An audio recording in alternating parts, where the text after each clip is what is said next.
تو ہم نماز کی بات کر رہے تھے کہ نماز میں دیکھیے ایک حدیث ہے، اس کا مفہوم ہے کہ ایک بار رسول اللہ صلی اللہ علیہ وسلم بہت بیمار تھے اور بخار تھا بہت تیز۔ حضرت عائشہ رضی اللہ عنہا فرماتی ہیں کہ بالکل نماز پڑھنے کی سکت نہیں تھی، جسم میں باڈی میں طاقت ہی نہیں تھی، بہت مشکلوں سے وضو بنایا، گر گر جا رہے تھے، اور نماز کا غالباً عشاء کا ٹائم ہو رہا تھا، اور بار بار پوچھ رہے تھے کہ صحابیوں نے نماز پڑھ لی؟ جواب آتا تھا نہیں۔ کسی طرح سے وضو بنا کے اور دو صحابی کے کندھوں پر، ان کے شولڈرز پر سپورٹ لے کر ڈریگ کرتے ہوئے مسجد تک گئے، اس کنڈیشن میں، بخار کی کنڈیشن میں۔ اور وہاں جا کر صحابیوں سے پوچھا کہ نماز ہو گئی؟ انہوں نے کہا نہیں۔ تو حضرت ابو بکر صدیق رضی اللہ عنہ کو اشارے سے کہا کہ نماز آپ پڑھائیں، آپ امام بنیں۔ ان کے پیچھے نماز پڑھی، نماز سے فارغ ہوئے تو فرمایا کہ دیکھو نماز کبھی نہیں چھوڑنا، نماز کو ہمیشہ ادا کرنا، چاہے کوئی بھی تکلیف آ جائے، پریشانی آ جائے۔ مطلب اتنی تکلیف میں بھی نماز پڑھ رہے ہیں۔ لیکن ہم مسلمان ہیں نا، تو نماز تو ہمیں پڑھنی پڑے گی۔ وی کانٹ لیو اٹ، ہمارا دل چاہے یا نہ چاہے، whether you like it or not, doesn't matter۔ اللہ اور اللہ کے رسول صلی اللہ علیہ وسلم کے اگر احکامات کو ہم نہیں مانیں گے نا، اس کی نفی کریں گے، ہمیں اندازہ نہیں ہے ہم کفر میں چلے جاتے ہیں اس سے۔ قرآن کی ایک آیت ہے سورہ نساء، اس میں اللہ تعالیٰ فرماتے ہیں، میں مفہوم بیان کروں گی اس کا۔ اللہ تعالیٰ فرماتے ہیں کہ جب وہ نماز کو کھڑا ہوتا ہے، یعنی منافق، تو سستی اور کاہلی یعنی لیزینس ہوتی ہے اس کے اندر۔ یہ اس منافق کی بات ہو رہی ہے جو رسول اللہ صلی اللہ علیہ وسلم کے ساتھ صفوں میں نماز پڑھا کرتے تھے۔ وہ نماز اس لیے پڑھتے تھے تاکہ ان کے دل میں جو منافقت ہوتی تھی نا، وہ لوگوں کے سامنے ظاہر نہ ہو جائے۔ اور آج کے مسلمان ہم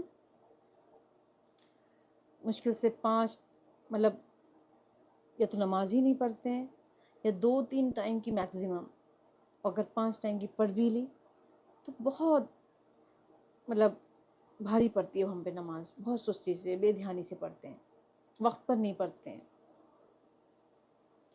دیکھیے ایک حدیث ہے رسول اللہ صلی اللہ علیہ وسلم کی، صحیح مسلم کی حدیث ہے، اس میں رسول اللہ صلی اللہ علیہ وسلم نے فرمایا کہ منافق جو ہوتا ہے نا، بندہ کفر اور ایمان کے بیچ کا جو فرق ہوتا ہے نا، وہ نماز ہوتی ہے۔ نماز نہ پڑھنے والا مطلب وہ منافق ہوتا ہے، اور نماز جو ادا کرتا ہے وہ مومن ہوتا ہے۔ یہ فرق ہے اس کے بیچ میں، نماز فرق کر دیتی ہے۔ یہ ایک کبیرہ گناہ ہے نماز چھوڑنا، چھوٹا گناہ نہیں ہے۔ لیکن نماز سے ہماری جو چھوٹے چھوٹے گناہ ہوتے ہیں نا، وہ نماز پڑھنے سے ختم ہو جاتے ہیں۔ وہ جب ہم نماز ہی نہیں پڑھیں گے تب کبیرہ گناہ کریں گے تو چھوٹے گناہ کیسے ختم ہوں گے؟ پھر جو صغیرہ گناہ ہوتے ہیں نا، ان کی بات کر رہی ہوں میں۔ ایک حدیث ہے، اس کا مفہوم ہے، ایک بار رسول اللہ صلی اللہ علیہ وسلم، صحیح مسلم کی حدیث ہے یہ، ایک بار ایک صحابی کے ساتھ ایک درخت کے پاس سے گزر رہے تھے، ایک ٹری تھا وہاں سے، تو اس میں ایک برانچ تھی جس کی جو لیوز تھیں وہ ڈرائی ہو گئی تھیں، سوکھ گئی تھیں بالکل۔ تو اللہ کے رسول صلی اللہ علیہ وسلم نے اس برانچ کو ہلا کر اور اس کے سارے جتنے ڈرائی لیوز تھے نا، اس کے سوکھے پتے، وہ سب گرا دیے۔ تو صحابی نے پوچھا کہ یا رسول اللہ صلی اللہ علیہ وسلم، اس کا کیا مطلب ہے؟ تو نبی نے فرمایا صلی اللہ علیہ وسلم کہ ہم نماز اس طرح سے ہمارے گناہوں کو ختم کر دیتی ہے، اس طرح سے اس کو واش کر دیتی ہے سارے گناہوں کو۔ یہ صغیرہ گناہ کی بات ہو رہی ہے، جس طرح سے یہ سوکھے پتے اس پیڑ سے گر گئے۔ مطلب چھوٹے گناہ ہمارے ایسے ہی ختم ہو جاتے ہیں نماز پڑھنے سے. اسی لیے تو کہا جاتا ہے نماز کی پابندی کرو، نماز کی اہمیت پیدا کرو، وقت پر نماز پڑھو، کہ نماز پڑھ کے آپ ایک کبیرہ گناہ سے بچ رہے ہیں اور چھوٹے چھوٹے گناہ اس کی وجہ سے معاف ہو رہے ہیں. ہمیں پتہ ہی نہیں ہے اس چیزوں کے بارے میں. دیکھیے اب رسول اللہ صلی اللہ علیہ وسلم نے ہمیں بتا دیا کہ منافق کون ہوتے ہیں، کافر کون ہوتے ہیں، اور ایمان والے اور مومن کون ہوتے ہیں. اب یہ ہماری چوائس ہے کہ ہمیں کیا بننا ہے. ایک نمازی بن کے، ایک اچھے کام کر کے، نیکیاں کر کے ہم ایک سچا مسلمان اور مومن بننا چاہتے ہیں، یا بے نمازی بن کر اور بے نمازی ہونے کی وجہ سے پھر گناہوں کی طرف بھی ہم جاتے ہیں، وہ کر کے ہم منافق یا مشرک بننا چاہتے ہیں. کوئی بھی نہیں بننا چاہے گا نا. کیونکہ دیکھیے جو کلمہ ہوتا ہے نا، لا الہ الا اللہ محمد رسول اللہ، یہ ہمیں جو ہے، اگر کوئی بندہ صرف اس کے اوپر ہے اور باقی کوئی عمل نہیں کرتا ہے تو اس کے ذریعے وہ جنت میں تو چلا جائے گا، لیکن انڈائریکٹ، ڈائریکٹ نہیں جائے گا، وہ وایا وایا جائے گا، وایا وایا جائے گا. جیسے فار ایگزامپل، جیسے ایک ٹرین دہلی ٹو علی گڑھ جا رہی ہے اور وہ میکزیمم 2 گھنٹے کا راستہ ہے وہاں کا. ایک ڈائریکٹ ٹرین جا رہی ہے علی گڑھ، اور ایک یا بس جا رہی ہے دہلی سے، اور ایک راستہ جو ہے وہ لکھنؤ ہوتا ہوا جائے گا، یعنی دہلی سے لکھنؤ 6-7 گھنٹے، پھر وہاں سے 6-7 گھنٹے، مطلب 12-13 گھنٹے کا راستہ کر کے لانگ روٹ پکڑ کے ہم جائیں گے. تو کوئی بھی نہیں چاہے گا نا کہ اتنا گھوم گھوم کے جائیں، ہر کوئی ڈائریکٹ جانا چاہے گا وہاں پر. ایسے ہی آخرت کا معاملہ ہے. کلمہ صرف اگر ہم پڑھ رہے ہیں اور دل سے مان رہے ہیں اللہ کو، اللہ کے رسول کو، تو ہم انڈائریکٹ جائیں گے. پہلے ہمارا اسٹے ہوگا جہنم میں، اور پتہ نہیں کتنے برسوں ہم چلیں گے، کتنی سزا ہمیں ملے گی. لیکن اگر ہم کلمے کے ساتھ ساتھ کلمے کا مطلب سمجھ کر کلمے کے اوپر پورا ہم اس کے اوپر ہم مطلب اس کو فالو کریں گے، ہم سارے احکامات اللہ کے مانیں گے، جس میں سب سے پہلے نماز آتی ہے، شرک کے بعد نماز آتی ہے، اس کو ہم اگر ادا کریں گے تو انشاءاللہ تعالی اللہ کی ذات سے امید ہے کہ ہم اللہ تعالیٰ دروازے کھول دے گا ہمارے لیے، سیدھا جنت میں جائیں گے. دیکھیے ایک حدیث ہے، اس کا مفہوم ہے کہ جامع الترمذی کی حدیث ہے، رسول اللہ صلی اللہ علیہ وسلم نے فرمایا کہ نماز جو ہے وہ جنت کی کنجی ہے، اور نماز کی کنجی وضو ہے. تو یہ کنجی، یہ جو کی ہے، دا کی آف جنہ، اس کو حاصل کرنے کے لیے اس کا ایک طریقہ ہے نا، جو میں نے پورے پیچھے سے میں بتاتے آ رہی ہوں، کہ رسول اللہ صلی اللہ علیہ وسلم کے طریقوں پہ نماز پڑھنی پڑے گی. جیسے ہمارے صحابیوں نے نمازوں کو اللہ تعالیٰ کے سامنے پیش کیا، اس طریقے سے ہمیں نماز پڑھنی پڑے گی، وقت پر اور صحیح سے صحیح رکن کے ساتھ. اس کے سارے فرائض، سارے ارکان پورے ہونے چاہیے. تو یہ ہمیں چابی، یہ کی ہمیں مل جائے گی، یہ کنجی ہمیں مل جائے گی. تو اس چابی کو جب ہم دیکھیں، اس چابی کی اہمیت ہمیں جب پتہ چلے گی جب ہم آخرت میں جائیں گے، جب اللہ تعالیٰ کہیں گے نا کہ جس کے پاس یہ چابی ہے وہ جنت میں سیدھا داخل ہو جائے بنا حساب کتاب کے. دس از دا کی ٹو جنہ.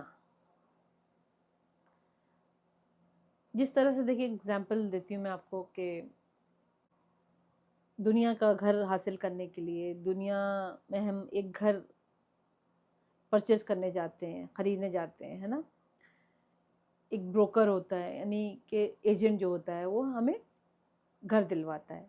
تو وہ گھر کی چابی، گھر کی جو کنجی ہے نا، وہ ہمیں جب تک ہمارے ہاتھ میں نہیں دیتا، جب تک ہم اس کا فل پیمنٹ نہ کر دیں، یعنی اس کے سارے پیسے ہم ادا نہ کر دیں، تب تک وہ ہمیں چابی نہیں دے گا ہاتھ میں. ایسے ہی نماز جو ہے نا، وہ جنت کی کنجی ہے، جنت کا پیمنٹ ہے. نماز ہم پڑھیں گے تو جنت کی جو چابی ہے نا تب ہمیں ملے گی. یہ پیمنٹ ہے ایک طرح سے جنت حاصل کرنے کا. نماز کو ہمیں دنیا میں ہم نماز پڑھ کے جنت حاصل کر سکتے ہیں. یہ بھی ایک پیمنٹ ہے اور پوری پیمنٹ کرنی پڑے گی اس کی بھی ہمیں, آدھی پونی نہیں.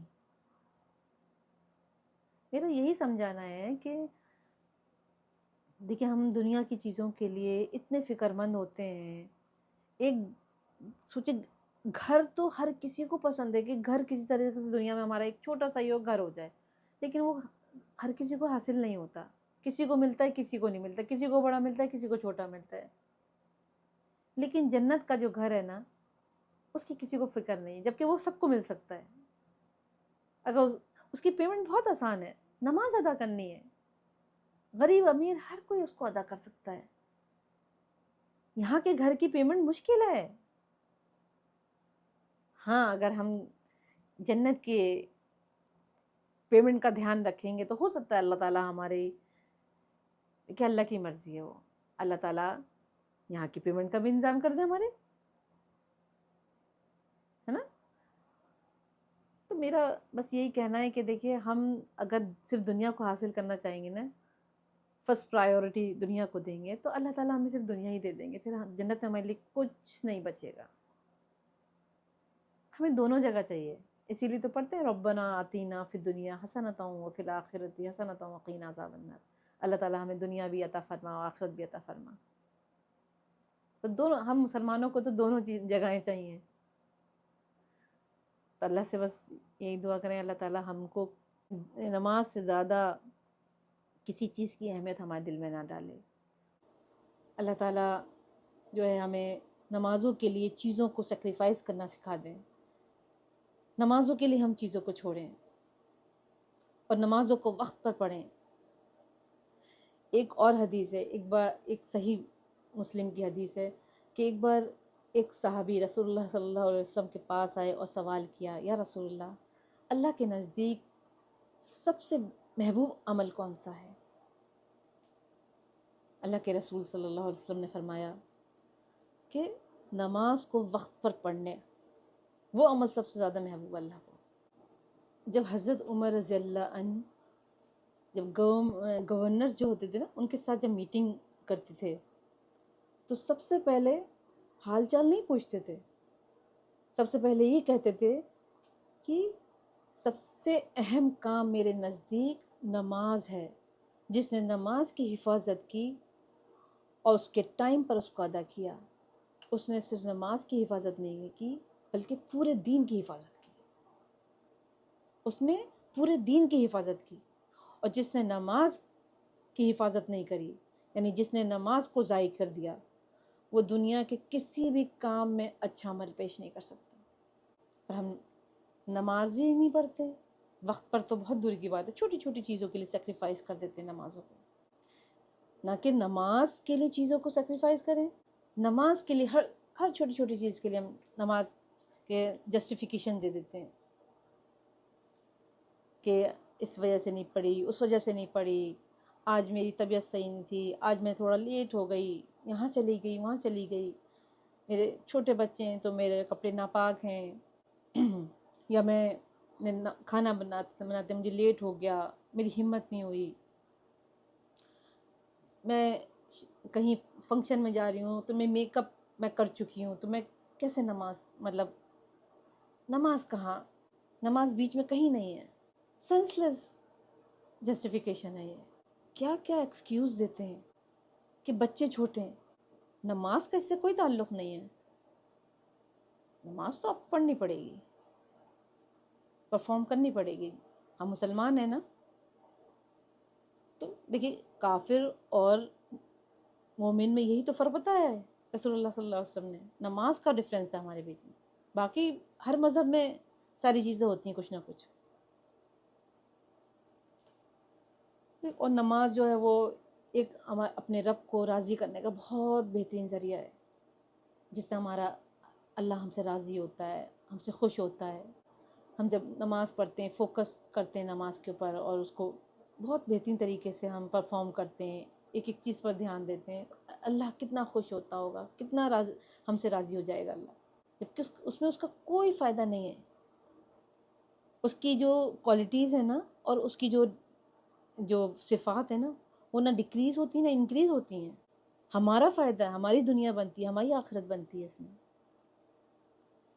ایک ایگزامپل ہے، ایک ماں باپ ہیں نا، اپنے چھوٹے بچے کو پیار کرتے ہیں، اسے دلار کرتے ہیں، اس کا خیال رکھتے ہیں، وہ بچہ خوش ہوتا ہے تو اس کو خوش دیکھ کے ماں باپ کتنے خوش ہوتے ہیں. ان کو کچھ ملتا ہے ماں باپ کو، کوئی فائدہ ہوتا ہے ماں باپ کو؟ کچھ بھی نہیں، بس خوشی ملتی ہے اور سکون ملتا ہے. ایسا ہی معاملہ ہمارے رب کے ساتھ ہے. ہمارا رب ہم سے خوش ہوتا ہے، ہم سے راضی ہوتا ہے. لیکن جس نے ہمیں پیدا کیا، جس نے ہمیں نعمتیں دیں، جو ہمیں پال رہا ہے، پوس رہا ہے، سب کچھ ہمارے لیے کر رہا ہے، پہلا حق اسی کا ہے نا. پرائیورٹی اسی دینی ہے پہلی نا، باقی چیزیں بعد میں. ایک ایگزامپل دیتی ہوں میں پھر کہ ہمارے والدین ہیں اور ہمیں پتہ ہے ہمارے والدین ہیں، لیکن ایک نیبر ہے، پڑوسی ہے، ہم اس کا زیادہ خیال رکھتے ہیں، اس کو گفٹ دیتے ہیں، اس کی دلجوئی کرتے ہیں. لیکن ماں باپ کا کچھ نہیں کرتے، ہم مانتے ہیں بس ماں باپ ہے. تو ہمارے ماں باپ خوش ہوں گے ہم سے؟ ماں باپ بد دعائیں نہیں دیتے ہیں، لیکن آہ نکلتی ہے ان کے دل سے. تو اللہ تعالیٰ کو جب ہم اپنا رب مانتے ہیں تو اس کے احکام بھی ہمیں ماننے ہیں. اور اس میں سب سے پہلے نماز آتی ہے. میں نماز کا ذکر کیوں کر رہی ہوں بار بار؟ اس لیے کہ نماز ہمیں گناہوں سے روک دے گی، ہمیں جانے ہی نہیں دے گی، اللہ تعالیٰ ہمیں روک لیں گے. دیکھیں انسان ہے تو چھوٹے موٹے گناہ تو ہوتے ہیں نا، تو ہم جو ہے کم سے کم بڑے بڑے گناہوں سے رکیں تو چھوٹے چھوٹے گناہ تو ہمارے نمازوں سے جھڑ جائیں گے. یہ میں نے حدیث بتائی نا، کبیرہ گناہوں سے بچیں. ہم نے کیا سمجھ لیا ہے کہ بس شراب اور جوا جو ہوتا ہے وہ کبیرہ گناہ ہے. نہیں، جھوٹ بولنا بھی کبیرہ گناہ ہے. نماز تو ہے ہی، جھوٹ بولنا بھی کبیرہ گناہ ہے، کسی کو دھوکہ دینا بھی کبیرہ گناہ ہے، کسی کی بات یہاں سے وہاں کر دینا بھی کبیرہ گناہ ہے. تو پھر بس نماز کی، دیکھیے میرا مقصد اس میں نماز کی اہمیت بتانا ہے، نماز کی فضیلت بتانا ہے.